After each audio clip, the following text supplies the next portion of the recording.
So ಇದೆಲ್ಲ ಕೂಡ ನೀವು 1ನೇ ತಾರೀಕು ಅಲ್ಲೋಗಿ ಸಭೆ ಮಾಡ್ತೀನಿ ಇದನ್ನ ಮಾಡ್ತೀನಿ ಮಾಡಿ ಬೆಂಗಳೂರಲ್ಲಿ ಯು ಡೂ ಇನ್ ಬ್ಯಾಂಗ್ಳೂರ್.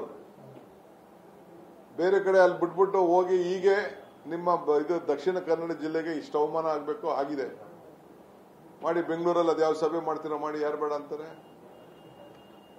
ಭಕ್ತಾದಿಗಳನ್ನ ಇಟ್ಕೊಂಡು ನೀವು ರಾಜಕಾರಣ ಮಾಡಕ್ ಒಟ್ಟು ಭಕ್ತಾದಿಗಳು ಕರಿತಾ ಇದ್ದೀವಿ. ಏನ್ ನಿಮ್ ಕೇಳ್ಬಿಟ್ಟು ಭಕ್ತಾದಿಗಳು ಬಸ್ಸಲ್ಲಿ ಹೋಗ್ತಾರ? ನಾವು ಭಕ್ತಾದಿಗಳಿಗೆಲ್ಲ ಫ್ರೀ ಮಾಡಿದ್ವಿ, ಹೆಣ್ಮಕ್ಳಿಗೆಲ್ಲ ಫ್ರೀ ಮಾಡಿದ್ವಿ. ಅಲ್ಲಿರೋಂತ ಏನು ನಂಬಿಕೆ ಇಟ್ಕೊಂಡಿದ್ದಾರೆ ಜನ, ಅದ್ರ ಮೇಲೆ ಲೋಪ ಬರೆದಿಂಗೆ ಇವತ್ತು ಎಲ್ಲರೂ ಕೂಡ ನಾವು ನಾಯಕರು ಅಂದ್ಕೊಂಡು ನಾವು ನೋಡ್ಕೊಳ್ಬೇಕಾಗ್ತದೆ.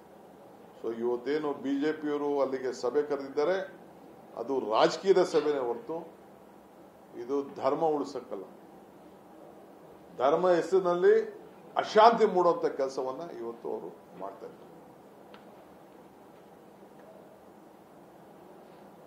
ಓಕೆ,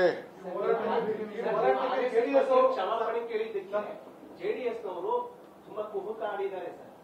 ನೀವು RSS ಬಗ್ಗೆ ಗೀತೆ ಹಾಡಿದ್ದಕ್ಕೆ ಕ್ಷಮಾಪಣೆ ಕೇಳಿದ್ದೀರಿ, ಅದ್ರ ಬಗ್ಗೆ ಜೆಡಿಎಸ್ನವರು ಕುಹುಕ ಮಾಡಿದ್ದಾರೆ. ಬಿಜೆಪಿನವರು ತುಂಬಾ ತುಚ್ಛವಾಗಿ ಮಾತಾಡಿದ್ದಾರೆ. ಈಗ ನಿಮ್ಮ ಮಾತು ಕೇಳ್ಕೊಂಡು